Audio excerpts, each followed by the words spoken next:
Donald Trump here, who tried to put some distance today between himself and Russian President Putin. Here's that. I never met Putin. I don't know who Putin is. He said one nice thing about me. He said I'm a genius. I said thank you very much to the newspaper, and that was the end of it. I never met Putin. All right, let's sort this out, because there have been some various comments about whether or not they actually met. Chris Wallace joins me now, Fox News, anchors of Fox News Sunday, of course. Chris, how you doing? Good to have you here. Good. So in the past, he said, I met him, I got to know him very well. Now he says, I never met him. Which is it? Well, apparently, he never met him. It was kind of ludicrous the first time he said it. I actually was during a Fox News business debate, and he said that he knew him because they'd been on an episode of 60 Minutes together. Of course, they were in different places at different times, and they were just two pieces that ran on the same show, so that wasn't very serious. I have to say, I think his comment today, whether he meant it in jest or not, for him to suggest if the Russians have Hillary Clinton's emails, they ought to put them out. First he said to the media, then he said to the FBI, is kind of serious. I mean, what we're talking about here is a foreign country interfering in our political election, trying to help one person hurt another person. That's a pretty serious thing. And interestingly enough, at about the same time, I think, in fact, after the news conference, Mike Pence, Trump's running mate, said, while he made a big deal about the DNC leaks and what they show, he also said that the idea a foreign country would interfere in an American election is, one, a crime. It's cyber espionage, but also it would be serious interference in our political process. I think Trump's got some work to do, and I suspect you're going to see the Clinton campaign, if not Hillary Clinton herself, pounce on this. Yeah.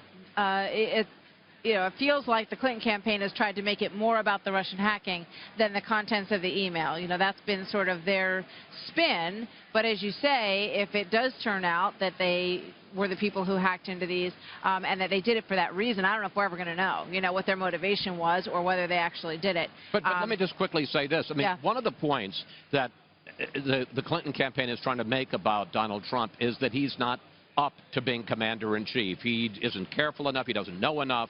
And for him, for whatever his motivation was, to kind of say to what appears to be Russian intelligence hackers, oh, let's put out more stuff, I think is going to speak to the question of his fitness.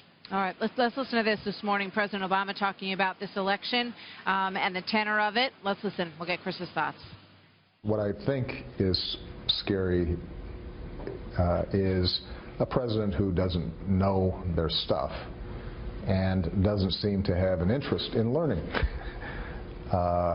what they don't know. What Mr. Trump has done is to make more explicit and branded what really has been going on for a long time. This isn't new stuff, so we don't take it personally.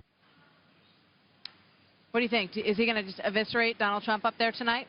Well, he's not going to be the attack dog. He's the president of the United States. But clearly he doesn't like Donald Trump ever since the whole birther thing. And he has taken a special delight in sticking it to Donald Trump. And I suspect he will stick it. But I think it'll be more with a scalpel than a meat axe.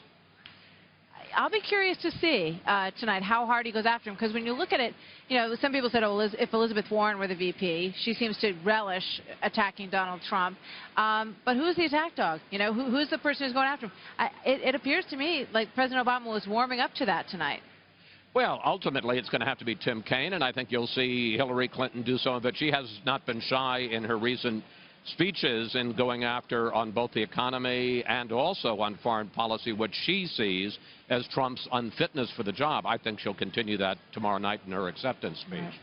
So you have a big interview that you're going to surprise and tell us about right now. Who is it? That's right. Big announcement. We will have Hillary Clinton in her first interview since her nomination on Fox News Sunday. This will be an exclusive, her only interview Friday or this weekend. I've been working on it for 15 months since she announced.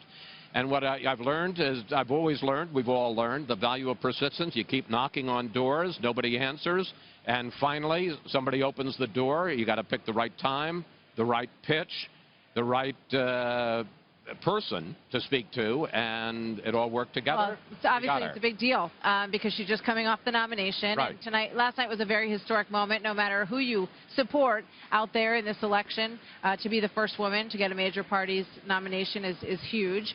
So what are you going to ask her? Well, I could tell you, but I'd have to tell you. You always ask such good questions. I just want to know. No. But I honestly, as long as I've been working on trying to get the interview, I've had a file of questions I want to ask her. Keep updating it. There's plenty to talk to her about. I've only had 15 months to prepare. All right. So you're ready. I'm going to take that as you're ready, and we can't wait to see it this weekend, Chris. Big stuff. Thank you very much. Thank you. Good to see you. We'll see you later tonight.